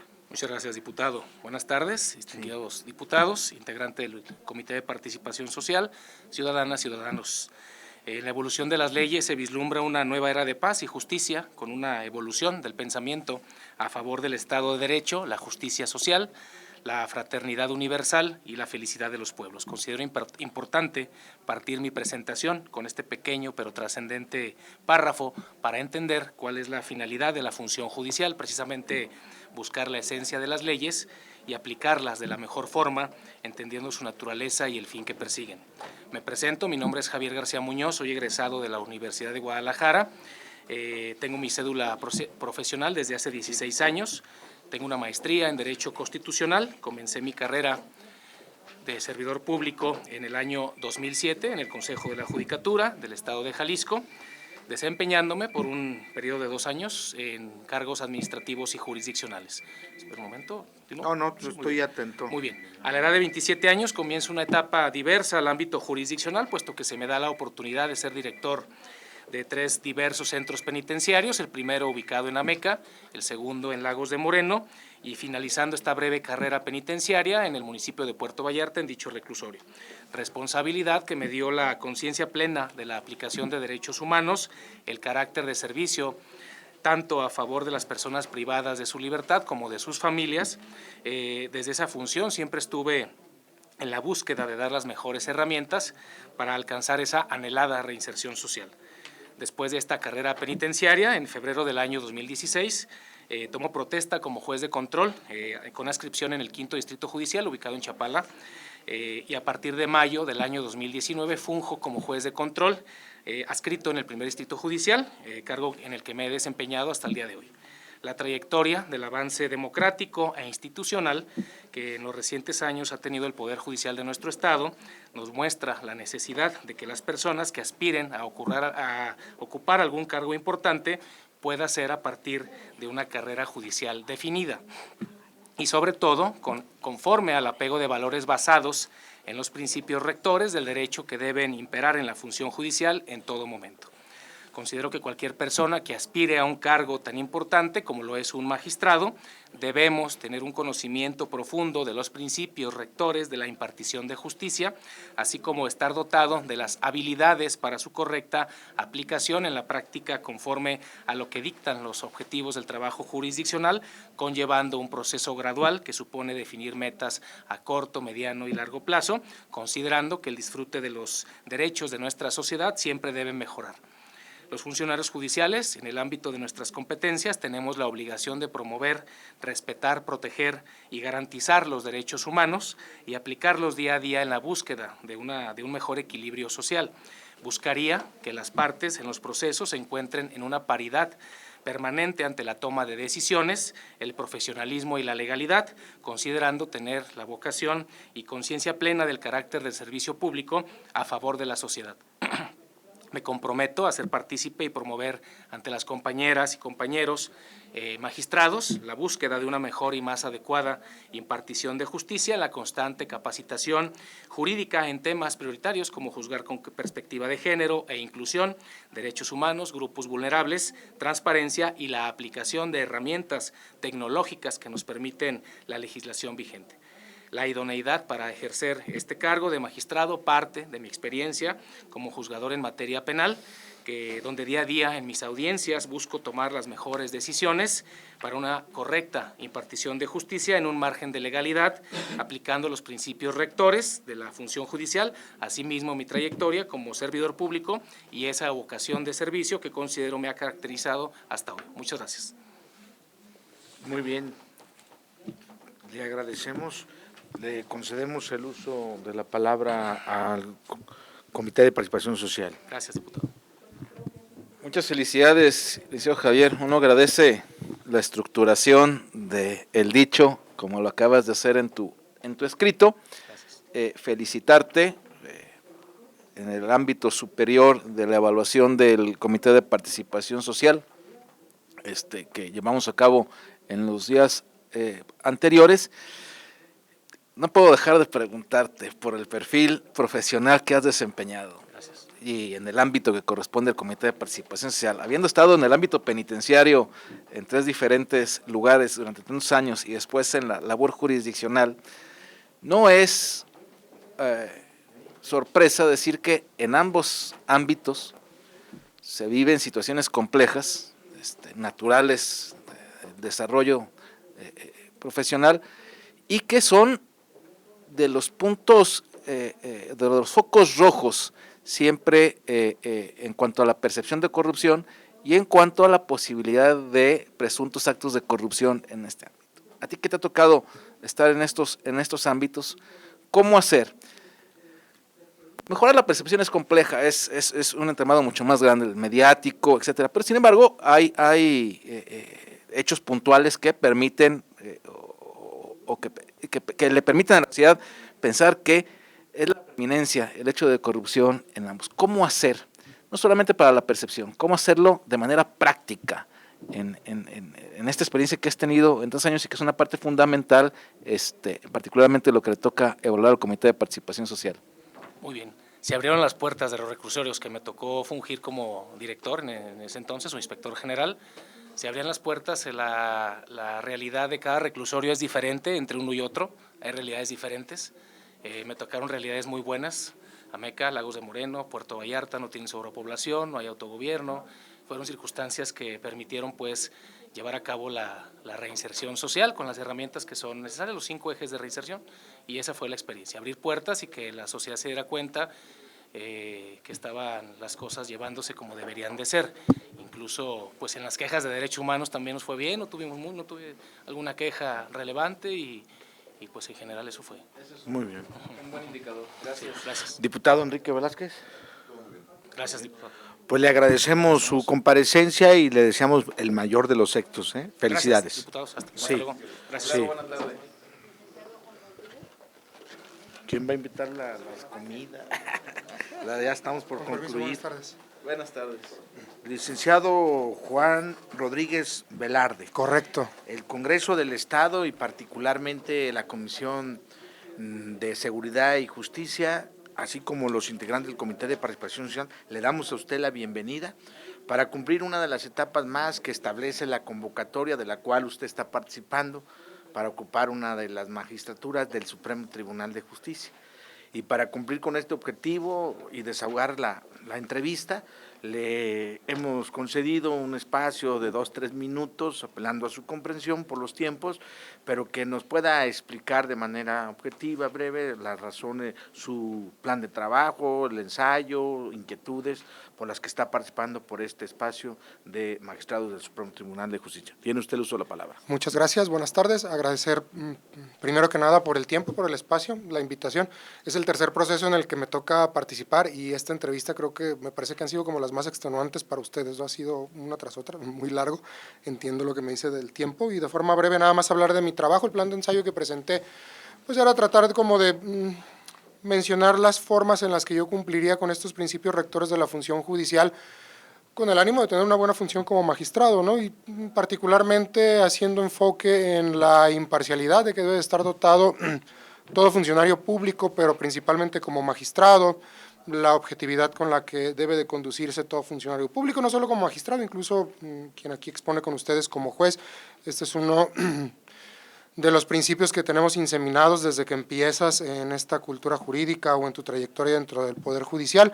Y bueno, la propuesta básicamente es esa, ¿no? Señalar cuáles son las razones por las que considero que de forma adecuada podría cumplir con cada uno de estos objetivos, ¿no? La imparcialidad, bueno, que la he cultivado a lo largo de los más de 20 años de experiencia, la equidad, que se ha ido cultivando a través del empleo de cursos, de la misma práctica, de la apreciación, la gratuidad. Hay una propuesta de cómo incluso se podrían reducir estos costos que a veces se erogan por parte de los ciudadanos cuando los hacemos dar vueltas a juzgados, a los tribunales, en el Supremo, etcétera. De manera general es lo que aborda el plan de trabajo y bueno, el compromiso en torno a la universalidad, a ser aplicados siempre de manera progresiva los derechos humanos, ¿no? Tomar los que se encuentran ya reconocidos y los que se van por parte de ustedes y de los legisladores federales otorgando, tratando de vigilar que se cumplan e irlos expresando y cuidando de la forma más amplia que se vaya pudiendo. Esto es de manera general lo que se expone en ese trabajo, diputado. Muy bien. ¿Alguna pregunta? No, ninguna. Diputado Enrique Velázquez. Y como servidor público, uno asume que hay un cúmulo de obligaciones, ¿no? Se protesta la Constitución, se promete hacer cumplir la misma, las leyes que emanen y regirnos con integridad pública, y la ley nos obliga a tener un comportamiento y conducir nuestro actuar dentro del marco de la legalidad y poquito más, ¿no? En este caso, ¿qué es lo novedoso en su ensayo? O sea, en lo que usted plantea. ¿Qué nos aporta distinto a lo contemplado en el marco jurídico vigente o qué cambiaría? Yo considero, diputado, que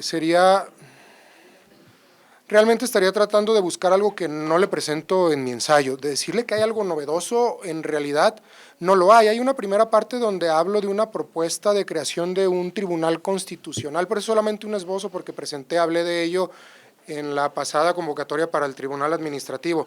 Por eso no me enfoqué en ese tema, Eso es lo novedoso que presento. Hablo de la posibilidad de que se creara un tribunal constitucional para vigilar y hacer cumplir la Constitución del Estado de Jalisco y también emplear ese tribunal o esa sala como una protección a las posibles injerencias que se intentaran eventualmente de parte de un federal, como en el tema de educación, en el tema de salud, en todo ese tipo de cuestiones. Eso es realmente lo único novedoso que yo planteo dentro de ese ensayo.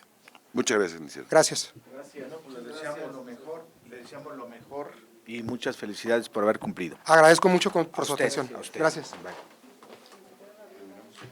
No falta Gabriel, ¿no? Sí. Le doy la bienvenida ahí. Me está esperando. Buenas tardes. Buenas tardes. Licenciado Gabriel Valencia López. Es correcto. El Congreso del Estado, y particularmente los integrantes, diputados de la Comisión de Seguridad y Justicia, le damos, igual que el Comité de Participación Social, le damos a usted la bienvenida con el objeto de cumplir una más de las etapas que marca la convocatoria, de la cual usted está participando para ocupar una de las vacantes del magistrado del Supremo Tribunal de Justicia, y para ese objetivo hemos establecido concederle un espacio, 2-3 minutos, apelando a la comprensión de ustedes, que nos pudiera exponer de manera libre parte de su plan de trabajo o ensayo que ha presentado, y también sus inquietudes para esto. Adelante, usted tiene solo la palabra. Gracias, pues bueno, mucho gusto nuevamente. Pues mi plan de trabajo ya cuentan con ellos, creo que ya ha sido analizado por los diputados o será analizado por los diputados y por el Comité de Participación Social. También mi ensayo de derechos humanos, que considero que no deberíamos de tener como algo novedoso los derechos humanos, sino que ya fueron implementados desde la reforma del 2011, y para hacer un ensayo novedoso respecto de la aplicación de los derechos humanos en nuestro sistema, pues creo que ya superamos esa etapa. Aquí demostrar señalamiento de los requisitos de idoneidad del suscrito. Mire, soy licenciado en Derecho, tengo maestría en Derecho Público y también tengo experiencia en la procuración y impartición de justicia, ello por ser un sujeto o un usuario de este sistema, al ser abogado, ya sea defensor o asesor jurídico. He tenido también, y es de conocimiento que he tenido temas de transparencia, que he dado a relucir información que no se había querido proporcionar. También tengo conocimientos en temas de juicios políticos, juicios de responsabilidad de servidores públicos, temas administrativos de responsabilidad patrimonial del Estado. También he sido, pues nuevamente, pues he participado en convocatorias en las que he demostrado que tengo las capacidades, los conocimientos de idoneidad para este cargo, para el acceso a la función pública en condiciones de igualdad. Entonces, creo que he demostrado con mi actuar y mi forma de trabajar y ser constante y pues creo que hay elementos para ser idóneo y ser considerado como idóneo para las vacantes de magistrado, ¿no? Y acceder así a la función pública. Muy bien, muy bien. ¿Quiere hacer usted alguna pregunta? No, pregunta no. Agradecerle al licenciado Gabriel que en efecto su trayectoria como litigante es pública y su consistencia en la misma, y agradecerte la presencia hoy, licenciado Gabriel, y el mayor de los éxitos en el resto de la convocatoria. Diputado Enrique Velázquez.